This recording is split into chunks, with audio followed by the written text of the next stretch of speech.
¿Quién era Martín Lutero? Muchas gracias, ¿verdad? Por esta invitación que me han hecho, ¿verdad? Bueno, Martín Lutero, tal como lo registra la historia, ¿verdad? Él era ¿cómo se llama? Se le considera como el padre de la Reforma, ¿verdad? Él era un sacerdote jesuita, ¿verdad? ¿Cómo se llama? Un hombre muy, se puede decir, una persona en cierto sentido muy influyente dentro del catolicismo romano, ¿verdad? Sí.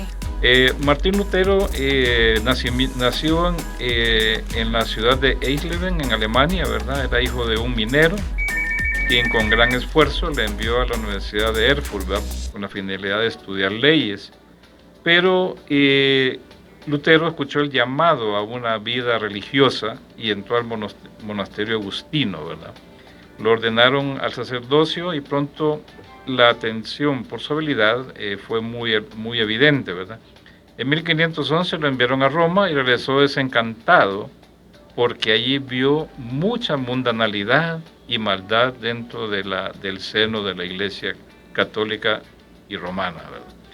Entonces, básicamente podemos decir que ahí fue donde, en primer lugar, entró ¿cómo se llama? Su indignación, se puede decir, al ver estos abusos, ¿verdad? Sin embargo, no podemos dejar tampoco a un lado, ¿verdad? Y ciertas influencias que hubo, ¿verdad? Ciertas cosas que se daban, ¿verdad? Que fueron básicas para que se produjera la reforma. Entre ellas podemos mencionar lo que es el Renacimiento, ¿verdad? En Europa, fue un despertar en Europa, ¿verdad? A un interés en la literatura, a un interés en los idiomas, ¿verdad? Al arte, a la ciencia, separados de la religión, ¿verdad? Sin embargo, estos aspectos, ¿verdad?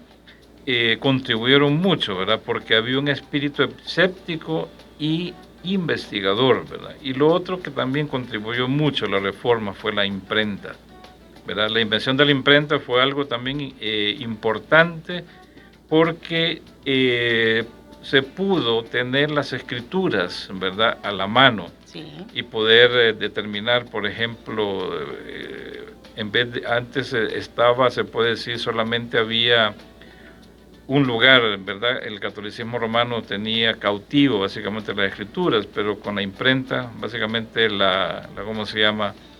Se puso ¿cómo se llama? A la mano de todas las personas, ¿verdad? La Sagrada Escritura, y eso en cierto modo contribuyó mucho, ¿verdad?, a lo que es la reforma. Así comenzó la reforma. Sí. Martín Lutero primero estudiando, desde un estudioso, exactamente. 1511. Sí, en 1511, correcto, en 1511, ¿cómo se llama? Lo enviaron a Roma y regresó desencantado de nuevo a su ciudad natal, ¿verdad? ¿Cómo se llama?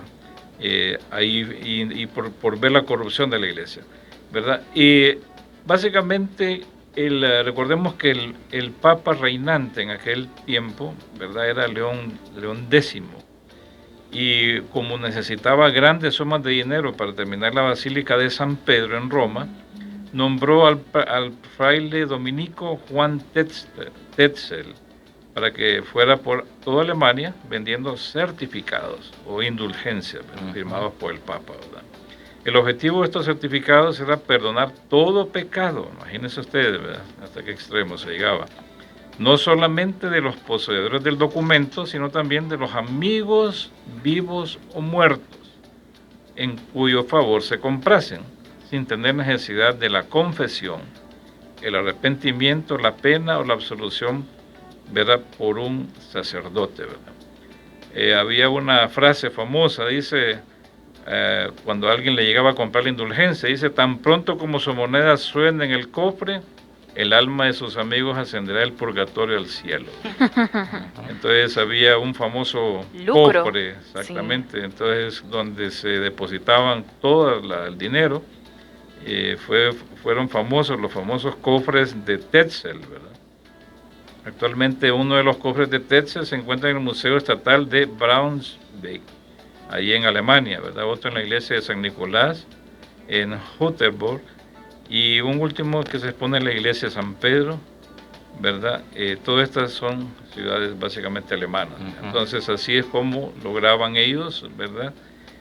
Obtener el dinero para terminar la Basílica de San Pedro, la venta de indulgencias. ¿Y cuánto pagaban por las indulgencias? Bueno, en aquellos entonces. En aquel entonces, pues, es muy difícil de cuantificar, ¿verdad? Pero sí era mucho dinero, ¿verdad? Para que tengan una idea. Pero era para los ricos. No cualquiera podía acceder a este perdón. Ese es el asunto. O sea, que los pobres iban al infierno. Sí, según ellos. El que no pagaba, el que quería, no es básicamente, sino que le podemos decir que lo compraban ya, o sea, ya de antemano, no necesitaba morir, ¿verdad?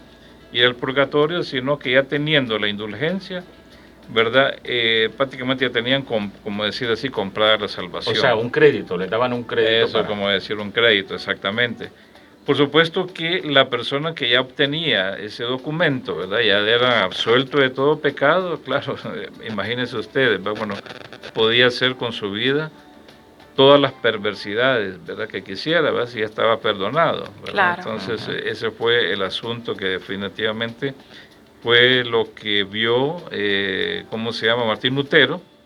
Imagino que él tuvo en cuenta, ¿verdad? Era un hombre muy estudioso también de las escrituras, ¿verdad? Entonces él empezó a ver, ¿verdad? Que había ciertas discrepancias entre la Sagrada Escritura y esto que estaba practicando la Iglesia Católica Romana. ¿Y qué relación hay, por ejemplo, para ese entonces en cuanto a la lectura de la Biblia, que solo la Biblia la tenían para los ricos? Los pobres eran unos ignorantes sobre esto, ¿no? Básicamente, mire, la Biblia era exclusivamente el catolicismo, la tenían cautiva, se puede decir. Todos los sacerdotes. Los sacerdotes, exactamente.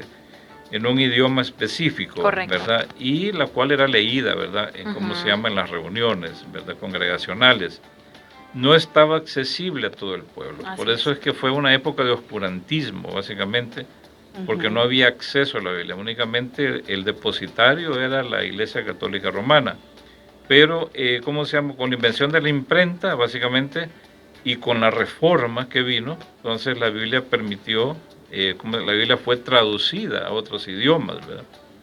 Martín Lutero tradujo la Biblia al alemán, ¿verdad? Y eso permitió, por ejemplo, que con la imprenta se pudiera distribuir.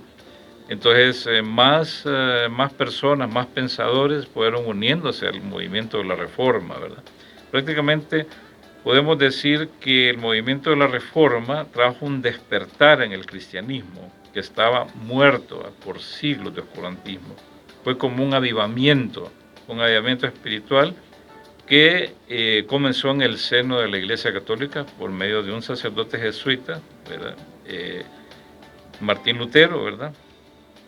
Obviamente que él después hizo las famosas 95 tesis, ¿verdad? Sí. Donde abiertamente condena los abusos de poder en que incurría el catolicismo romano, y también un cuestionamiento al poder y eficacia de las indulgencias, ¿verdad? O sea, no eran eficaces.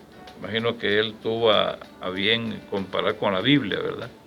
Verá, el que en él cree no es condenado, pero el que no cree, dice la Escritura, ya ha sido condenado, porque no ha creído en el nombre del unigénito Hijo de Dios, ¿verdad? Solo Jesucristo, por medio de la fe en Él, ¿verdad? Podemos recibir el perdón de todos nuestros pecados, ¿verdad? Pero no es una indulgencia firmada por un hombre la que nos va a absorber de los pecados. ¿Y cuál fue la opinión de los sacerdotes de esa época? Porque Martín Lutero les envió una carta y en compañía de esa carta iban las 95 tesis. Las 95 tesis, por supuesto, recorrieron toda Alemania. Una vez que las pegó en la ¿cómo se llama?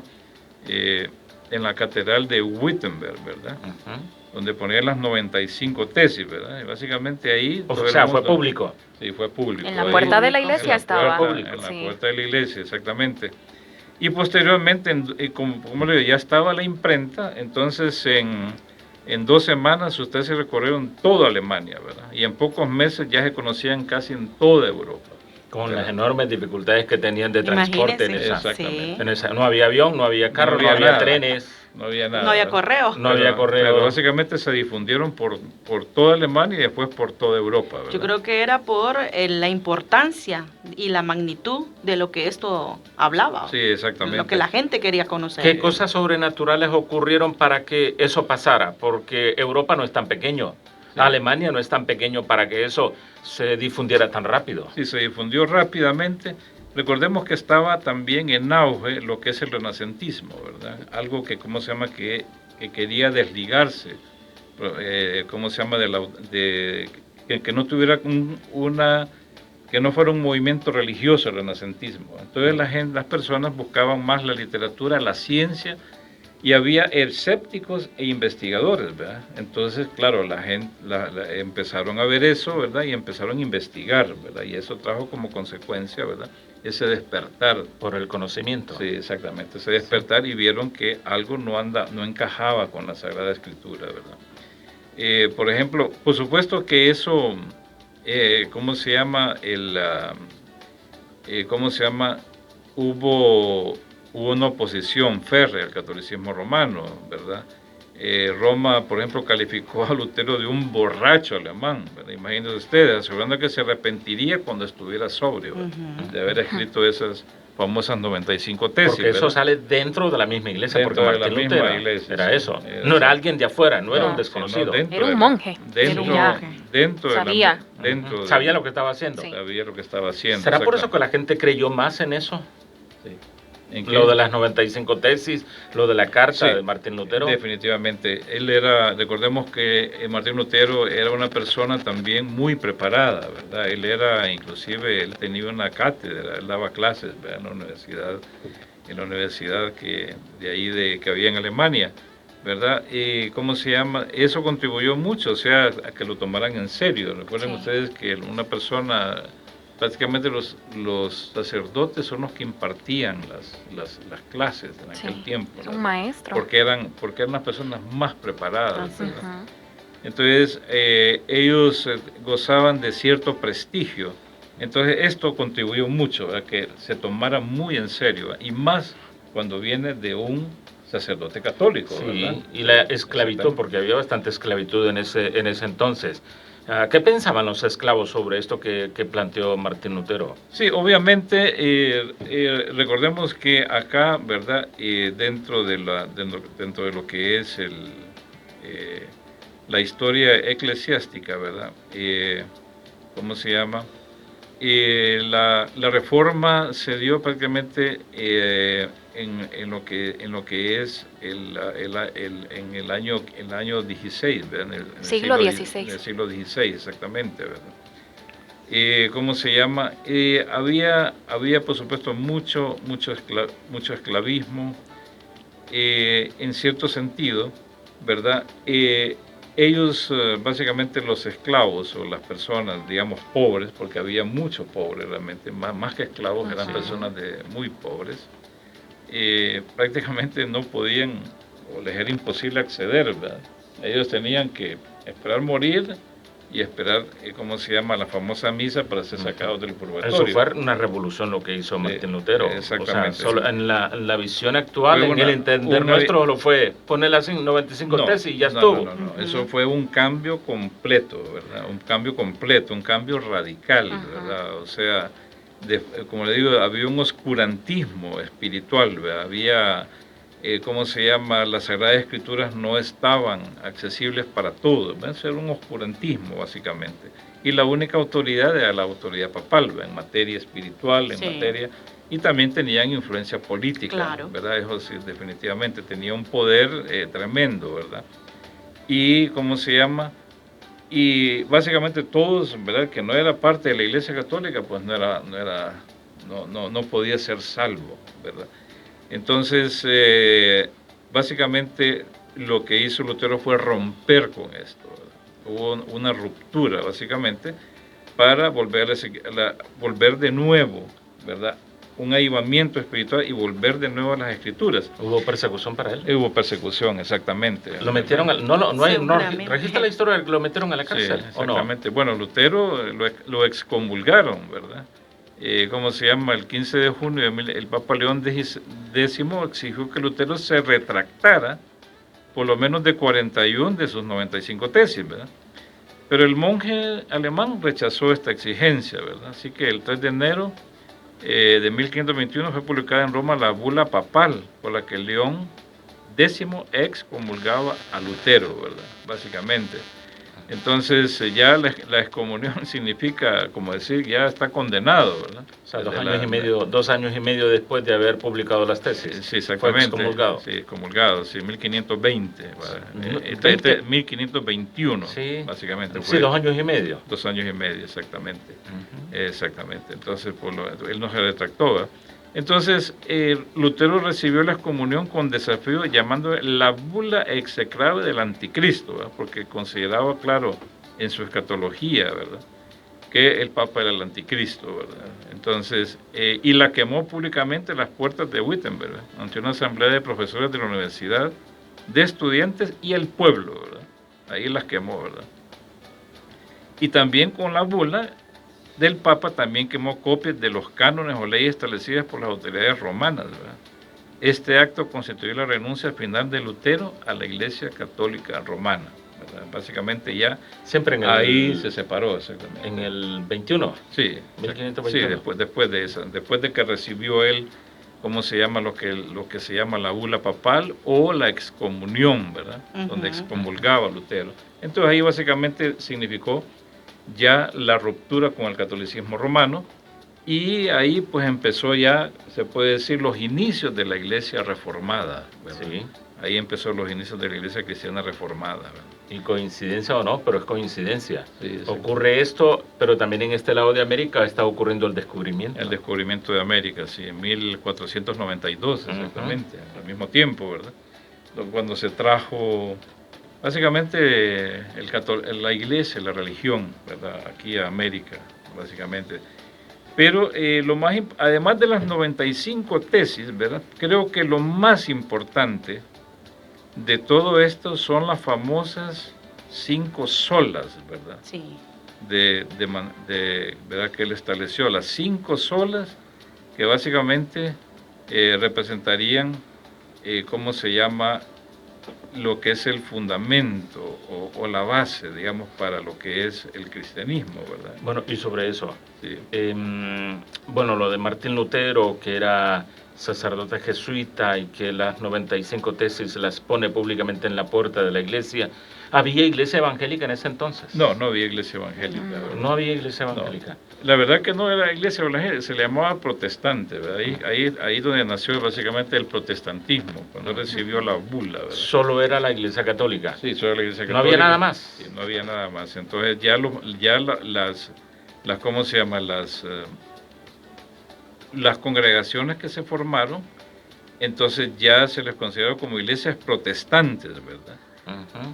Como iglesias protestantes, ¿verdad?, porque se habían supuestamente separado del catolicismo romano, ¿verdad?, con Martín Lutero a la cabeza.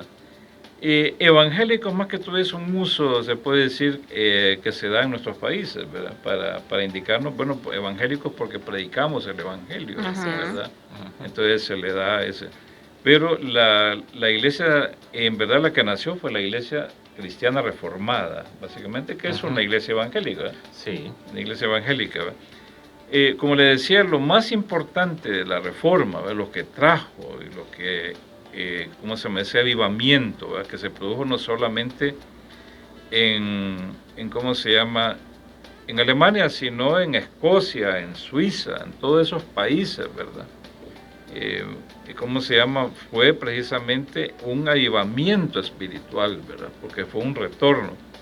Creo que los principios, tenemos que tener presente que la iglesia cristiana, la reforma, no solamente fue una protesta contra el catolicismo romano, ¿verdad?, por sus abusos, sino que tenía también, se puede decir, su fundamento, ¿verdad? Entonces, básicamente es lo que se llama las 5 solas de la reforma, o los fundamentos, ¿verdad? ¿Cómo se llama? ¿Cómo se llama? Había países de Europa que tenían diferencias en doctrina y organización de Europa. Sin embargo, había una plataforma común en todas las iglesias protestantes, es lo que le digo, se llama las 5 solas, ¿verdad? ¿Cómo se llama? Las 5 solas significa en español solo o solamente, ¿verdad? Los principios de la Reforma pueden considerarse 5. Estas 5 solas expresaban 5 creencias fundamentales, ¿verdad? Que incluso nosotros, ¿verdad? Hoy en día que todavía están esas solas. Están vigentes, ¿verdad? Y que deben estar vigentes, definitivamente, ¿verdad? Eran como los pilares para la vida y práctica cristianas. Es lo que se llama, por ejemplo, sola escritura, sola gracia, sola fe, solo Cristo y solo a Dios sea la gloria, ¿verdad? Esos son básicamente los pilares de la Reforma y los pilares del cristianismo evangélico, ¿verdad? Que eso se puede decir lo que resultó de la Reforma protestante, ¿verdad? Repitamos las 5. Las 5 solas son sola escritura, sola gracia, sola fe, solo Cristo, solo a Dios sea la gloria. Amén. Las famosas 5 solas, ¿verdad? Cuando dice, por ejemplo, sola escritura, enseña que solo la Biblia es la palabra de Dios, es autoritaria, inspirada e inerrante, ¿verdad? Y es la única fuente de doctrina cristiana y es accesible para todos y se puede autointerpretar por medio de ella misma. Solo la Biblia es la única autoridad para asuntos de fe y práctica, ¿verdad? Así es. Eso es importantísimo. Es importante que sepamos todas estas solas. Las 5 solas, una sola escritura, una sola fe, una sola gracia, un solo Cristo y un solo Dios. Que a Él sea la gloria. Que a Él sea la gloria. Bueno, ya Martín Lutero lo hace público, todo el mundo se da cuenta de lo que había hecho Martín Lutero, lo excomulgan 2 años y medio después, pero en el mundo había todavía que hacer algo. Eso pasó en Alemania. ¿Qué pasó en el resto de Europa? ¿Qué pasó en América? ¿Qué pasó en Asia, en África? Luego que pasó eso en 1517 allá en Alemania. Sí, cómo no. Bueno, recordemos que paralelamente a la Reforma había el descubrimiento de América, donde fue llevada la religión, ¿verdad? A este continente, ¿verdad? No así el cristianismo, ¿verdad? El cristianismo evangélico llegó mucho después, ¿verdad? A estas regiones de acá. Sin embargo, lo que quisiera puntualizar, ¿verdad?, sobre la Reforma, básicamente, las 95 tesis son importantes, pero lo más importante de todo son las 5 solas, ¿verdad?, que aún estas mismas deben permanecer hasta hoy día, y de la cual, por ejemplo, tenemos, ¿verdad?, que podemos decir se resumen, ¿verdad?, que esa es la plataforma o la base de toda la iglesia protestante, toda la iglesia evangélica protestante, para así decirlo, ¿verdad? Cuando decimos sola escritura, nos estamos refiriendo a que solo la Biblia es la palabra de Dios, porque es inspirada, es inerrante, ¿verdad? La Biblia es la única autoridad, ¿verdad? Es la revelación escrita de Dios que fue dada al hombre, ¿verdad? Y es la única autoridad para todo asunto de fe y la práctica. Y cuando es la gracia, por gracia solamente, es la doctrina que sostiene que la salvación viene solo por la gracia de Dios. Inmerecida. ¿Verdad? Es la gracia de Dios para el hombre, es un favor inmerecido, no como algo que el pecador haya conseguido por sus propios méritos. Y básicamente la sola gracia contradice, ¿verdad?, al catolicismo romano, que necesita, para ser salvo hay que hacer méritos, ¿verdad? Pero la sola gracia de Dios, ¿verdad?, es un don de Dios. La gracia de Dios se manifestó a través de Cristo, ¿verdad?, y es necesaria, ¿verdad?, para la salvación del hombre. Se puede decir de que sin la gracia de Dios nadie puede ser salvo, porque el hombre por sí mismo no puede llegar a Dios, ¿verdad?, debido a que el hombre está básicamente condenado, ¿verdad?, debido a que por sí mismo no tiene capacidad para Dios, tiene que venir, ¿verdad?, aquí a este mundo y morir en la cruz del Calvario, ¿verdad? Y para todos aquellos que creen, bueno, la gracia de Dios se dispensa en forma gratuita, no es necesario obras. Y la sola fe es la enseñanza que dice que la justificación, o sea, el perdón, se recibe solo por fe, ¿verdad?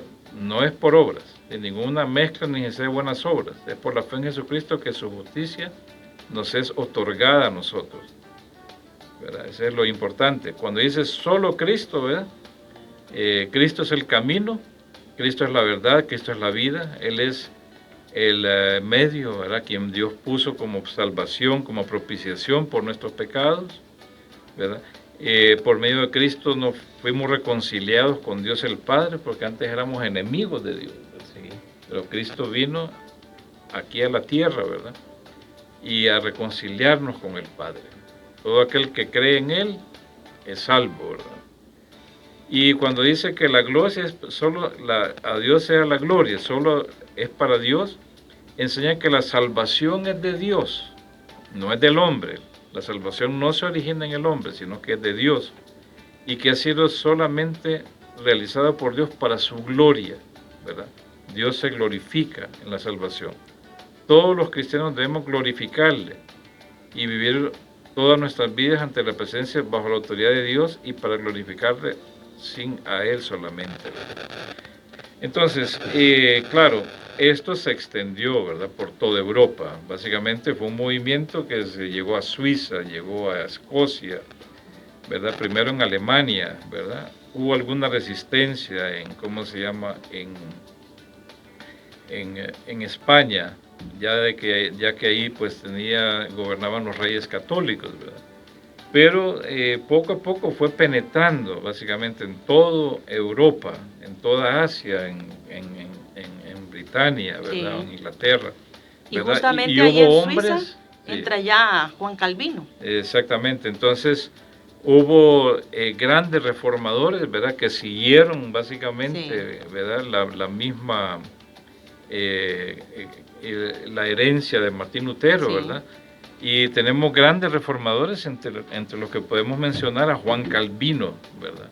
Juan Calvino fue un gran reformador, y no solo fue un gran reformador, sino que fue un gran escritor, ¿verdad? Sí, se habla mucho del calvinismo. Sí, él fue un gran escritor. Él hizo, básicamente, lo escribió los comentarios, ¿cómo se llama? La Biblia, hizo muchos comentarios de toda la Biblia, básicamente. Hay 19 tomos, ¿verdad?, donde él comenta la Biblia desde Génesis hasta Apocalipsis, ¿verdad? Fue un hombre que realmente conocía los idiomas originales, ¿verdad? Y pudo elaborar estos comentarios, ¿verdad? Estos comentarios pasaron de una generación a otra, ¿verdad? Entonces se levantaron otros hombres también importantes, ¿verdad?, que tomaron las enseñanzas de Juan Calvino y las enseñanzas de Lutero, ¿verdad? ¿Quiénes más? Por ejemplo, posteriormente tenemos Juan Knox, ¿verdad?, en Suiza, ¿verdad? Siglos después surgieron otros hombres importantes, ¿verdad?, como Savonarola. Sí, por ahí, exactamente. También, ¿cómo se llama?, el padre del dispensacionalismo, ¿verdad? John Nelson Darby, ¿verdad?, que agarró los escritos, ¿verdad?, y ¿cómo se llama?, y hizo teologías, ¿verdad?, y así hasta que nos llegan acá a Honduras, ¿verdad?, básicamente de la Reforma, ¿verdad?, con la entrada de ¿cómo se llama?, de misioneros, ¿verdad?, que vinieron de Estados Unidos, ¿verdad?, a finales de, sí, 1800, por 1870, 80. ¿verdad? Toda esa gente ya venía básicamente como una base, ¿verdad?, ¿cómo se llama?, de la Reforma, ¿verdad? Recordemos que después de la Reforma surgen nuevas denominaciones, ¿verdad? Cada quien puntualizando sobre un punto, ¿verdad? Es así como encontramos, por ejemplo, la Iglesia Reformada, los luteranos, ¿verdad?, los presbiterianos, ¿cómo se llama?, los wesleyanos, bueno, una serie de denominaciones que se fueron después distribuyendo por todo el mundo, ¿verdad? Pero todas surgieron, inclusive las denominaciones pentecostales, ¿verdad?, todas surgieron siempre de la Reforma, todas vienen de la Reforma, básicamente fue el origen, ¿verdad? Todas las denominaciones que conocemos actualmente, cristianas, precisamente surgieron de la Reforma Protestante, ¿verdad? O sea, todas nacen ahí. Bueno, ¿verdad? y surge el protestantismo, ¿no? En 1517, pero Correcto. no se quedó ahí. No. Hubo persecución durante Sí, años. hubo persecución, exactamente. Bueno, sí, hubo persecución de parte del catolicismo romano hasta que básicamente toda Europa estuvo, ¿cómo se llama?, con este movimiento, ¿verdad? Hubo excesos también de parte de la Reforma Protestante, había algunos que eran muy radicales, ¿verdad? Pero no tanto como los que hubo por parte del catolicismo romano, ¿verdad? Con sus famosos, ¿cómo se llama? ¿Cómo le llaman a la parte del catolicismo romano? La Santa Inquisición famosa, ¿verdad? Sí, No sí. tanto, ¿verdad? Que era más que todo dirigido hacia los judíos, ¿verdad? Pero en cierta forma se amplió posteriormente a todos los reformados, ¿verdad? Algunos reformados pagaron con su vida, ¿verdad? Su salida de la Iglesia Católica Romana. Quemados inclusive. Sí, exactamente. Con aceite. Fueron quemados, torturados también, sí. ¿Verdad? Pero el movimiento no era un movimiento, si hubiera sido un movimiento de hombres, yo le digo que ese movimiento no hubiera durado. Hubiera sido básicamente de corta duración, ¿verdad? Pero fue un movimiento de Dios, básicamente, para regresar. Y que está durando todavía. Y que todavía llevamos, ¿cómo se llama? Todavía está vigente hoy día, ¿verdad? Todo lo que sean los reformadores, inclusive sus enseñanzas, ¿verdad? Todavía hay muchas iglesias que las siguen, ¿verdad? Las enseñanzas, las siguen, pero todos venimos de ahí. Son 517 años, ¿no? Por aquí recibo 502 un mensaje. años. Por aquí recibo un mensaje de un oyente para corroborar y nos dice que, no sé si en qué momento dijimos que Martín Lutero era jesuita. Nos dice que es dominico. No, ¿cómo se llama? De acuerdo a la biografía de él, ¿verdad? Ya le digo, aquí tengo una. Para poder aclararla a nuestro oyente. Sí, posiblemente era bueno, unos dicen que era jesuita, ¿verdad? Sí. Otros eran dominicos, ¿verdad? No hay todavía un acuerdo en todo eso, ¿verdad? Lo importante es que era un monje católico, ¿verdad? Era un monje católico. Estaba dentro de la Iglesia Católica y sale de la Iglesia Católica. Sí, y sale al final. Claro, ¿verdad? Yo creo que por eso en ese tiempo... Eso es lo más importante. Se le ponía mucho a lo que decía Modesto, la atención, porque sale de la misma Iglesia Católica que sabía realmente las prácticas que se hacían dentro y que las personas que estaban afuera no lo sabían. Sí. Y que eran él básicamente las denuncia, ¿verdad? Las denuncia. Pero no lo sabían. Sí. La gente no lo sabía. No lo sabía, ¿verdad? Exactamente. Entonces, por eso es que él públicamente las denuncia, ¿verdad? Recordemos que no había medios de comunicación como los que hay ahora, ¿verdad? Sí, porque imagínense que parte de la historia, hermano Augusto y Modesto, Samaria habla de que las personas mantenían a los sacerdotes de las iglesias católicas. Sí. Imagínense que tremendo, pues. Trabajaban para ellos. Pero no, y no hay ninguna estadística que refleje cuánto se pagaba por las indulgencia. Pues hasta eso era secreto y que todavía sigue siendo secreto. Correcto, pero se puede imaginarse, digamos, la dimensión, ¿verdad?, del espacio que ocupa actualmente la catedral, ¿verdad?, ahí en Roma, para que se dé cuenta usted, ¿verdad?, de cuánto puede, que se obtuvo una buena cantidad de dinero, ¿verdad?, al respecto. O sea que este dinero se utilizó para la construcción. Para terminar, básicamente, ¿verdad?, para terminar la catedral de San Pedro, ahí en Roma, ¿verdad? En Roma. Sí, para terminar con todo su... Pero no era la sede, ¿no? Roma. De la Iglesia Católica en ese entonces. Sí, ahí era la sede. Ahí era siempre la sede, en Roma. Pero para terminarla, ¿verdad? Básicamente para concluir la obra. Para concluir la construcción del templo. La construcción, exactamente. Pero la sede de gobierno de todo era ahí, era ahí, en Roma. Sí, siempre fue ahí, exactamente, ¿verdad? Entonces, para eso se hizo básicamente se vendían estas indulgencias. Ese era el objetivo, ¿verdad? No era porque tanto les interesara las almas, ¿verdad? Que se salvaran. Sino que obtener todos los recursos económicos. Para poder terminar la Basílica de San Pedro en Roma. Pero también ese dinero sirvió para la construcción de templos también en todos los países. Sí, porque muchos templos católicos en muchas partes del mundo que data de esa época. Sí, hay muchos, exactamente. Bueno, uno puede viajar a Europa y puede ir, digamos, a los edificios antiguos, ¿verdad? Y ahí aparecen, digamos, ¿cómo se llama? Una plaquita, dice, fue construido en 1500 tanto, 1600 tanto, ¿verdad? Entonces uno se da cuenta que básicamente ese dinero se utilizó también en los lugares para donde la iglesia tenía influencia, el catolicismo romano tenía mucha influencia. Si viviera Martín Lutero hoy, ¿qué diría de la Reforma? Pues bueno, mire, hoy en día lamentablemente uno podía antes, ¿verdad? No sé, tal vez 30 o 40 años antes, ¿verdad? No se asustaría mucho Martín Lutero, ¿verdad? Apenas había unas cuantas denominaciones acá, ¿verdad? Pero hoy en día no solamente hay denominaciones, hay miles de movimientos, y cada quien se adjudica su propia interpretación de la Biblia, tiene su propia liturgia, su propio culto, ¿verdad? Es así como encontramos desórdenes, básicamente, ¿verdad? De grupos, ¿verdad? Un montón de grupos, ¿verdad?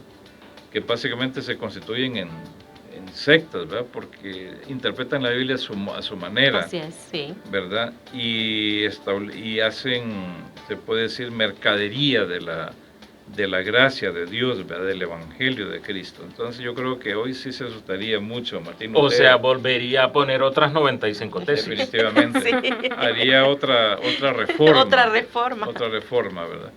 Hoy en día muchos hablan de una reforma, de una nueva reforma, pero habría que, esta vez ya no sería del catolicismo romano, ¿verdad? Sino dentro del seno de la iglesia evangélica, porque básicamente hay mucha denominación que se ha apartado de la fe, ¿verdad?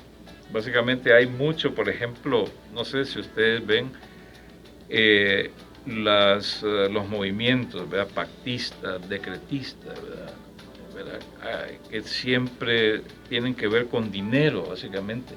Entonces a mí me hace recordar, ¿verdad?, que el dinero fue la razón por la cual se dio la Reforma Protestante, los abusos del papado, ¿verdad? Ahí había corrupción, autoritarismo. Y fíjese usted, por ejemplo, hoy en día, ¿verdad?, con la famosa teología del pacto, teología del decreto, ¿verdad? Usted pacta con dinero para recibir una bendición de Dios, ¿verdad? Ya no siquiera se la recibe en físico, en un documento, ¿verdad? Sino en una bendición de Dios, ¿verdad? Entonces, pero usted tiene que dar dinero, ¿verdad? O decretan, ¿verdad? El pacto, o decretan, ¿verdad? Bendiciones y todo eso. O sea, me hace pensar, ¿verdad?, los inicios de la Reforma, ¿verdad? Por eso muchos o sea, estamos viviendo en este momento como si estuviéramos en 1517. Como que estuviéramos en 1517, exactamente, ¿verdad? Como digo, antes uno podía definir denominaciones, ¿verdad? Aquí la bautista. Y que tienen años, ¿no? Sí, que tienen años, exactamente, sí. Que vinieron el siglo antepasado, ¿verdad? Sí. ¿Cómo se llama? Que tienen años, la denominación adventista, la denominación... Asambleas de Dios. Las asambleas de Dios, ¿verdad? Antes podía uno definir 5. Sí, la santidad. Y que todas vinieron de la Reforma, básicamente, sí, ¿verdad? O sea, de ahí surgen. Pero hoy en día hay movimientos que salen de otros movimientos, ¿verdad? Entonces, no se sabe ni a quién pertenecen, o tienen elementos de diferentes, ¿verdad? De diferentes denominaciones, ¿verdad? Tienen un montón de elementos que no se sabe qué son, ¿verdad? Son como híbridos, básicamente. Sí. Pero que al mismo tiempo lo que hacen es desprestigiar el Evangelio de la gracia de Dios, ¿verdad? Tanto que las personas ¿verdad? En vez de venir a Cristo, como decía Pablo, si cuando entra un incrédulo y ve ese desorden, dice, no será movido a creer, ¿verdad? Porque Dios dice, Dios es un Dios de orden, no un Dios de desorden. Así es. ¿Verdad? Entonces yo creo que también, como les digo, pareciera que las cosas son similares hoy, pero ya no dentro del seno del catolicismo, sino dentro del seno de la iglesia. De la misma iglesia. De todo ese desorden que se ve hoy en día, ¿verdad? Así que ha desprestigiado al Evangelio, tanto que nosotros nos miran como que si fuéramos nosotros poseedores de riquezas, ¿verdad? Los creyentes evangélicos, ¿verdad? Hasta ese punto, ¿verdad? Es increíble. Una vez me tocó ir a la cárcel, ¿verdad? Para predicar el Evangelio. Entonces el guardia que nos dejó entrar, ustedes son los del dinero, dice. Imagínense, o sea, hasta qué punto, ¿no? Venimos a predicar a Cristo, ¿verdad? Venimos a predicar el Evangelio, ¿verdad? Pero hasta qué punto, ven ustedes, se ha desprestigiado el cristianismo evangélico. O sea, que nos hemos apartado de las olas. Pareciera que nos hubiéramos apartado de las olas, exactamente. Pareciera que los nuevos movimientos que han surgido, digo movimientos, ¿verdad? Porque no pertenecen ni a denominación, no tienen denominación, no tienen fundamento, ¿verdad? Se han apartado a las olas, ¿verdad? Porque algunos enfatizan, como digo, elementos por obras, otros que además de la gracia tiene que haber algo más que la gracia, ¿verdad? Consideran que la escritura, ¿verdad?, no es la autoridad final, sino lo que Dios me revela a mí, ¿verdad? También, lo que llaman ellos la segunda revelación, ¿verdad? Entonces, la autoridad ya no descansa en la escritura, sino en la famosa rema del que está predicando, ¿verdad? Esa es la que prestarle atención, ¿verdad? Entonces, se necesita de nuevo las 5 solas, ¿verdad? O puntualizarlas, o regresar a ellas, ¿verdad? Porque ahí están las olas. Sí, siempre han estado, exactamente, y están en la Biblia. ¿Sí? La Biblia es la autoridad máxima, ¿verdad? El tema central de la Biblia es Jesucristo, ¿verdad? Algunos quieren quitar a Jesucristo de la Biblia, ¿verdad? Y pueden decir que el tema central es otra cosa diferente. No, pero el tema central de la Biblia es Jesucristo, ¿verdad? Y a Él se le debe dar toda la gloria, el honor, ¿verdad? Sí, y Martín Lutero cuando hizo esto, me imagino que tuvo amenazas por todos lados. Sí, exactamente. Tuvo mucha oposición. Hubo mucha oposición. Exactamente. ¿Cómo fue que murió Martín Lutero? No, él murió básicamente, ¿verdad? Él murió en el año de 1546, ¿verdad? No se nos dice cómo murió, ¿verdad? Algunos dicen que murió en el exilio, ¿verdad? De todas maneras, tal vez murió naturalmente, ¿verdad? Pero las obras que él dejó también son... O sea, 30 años después, digamos. Sí, 30 años después, sí. Recordemos que él también escribió, ¿verdad?, comentarios de la Biblia.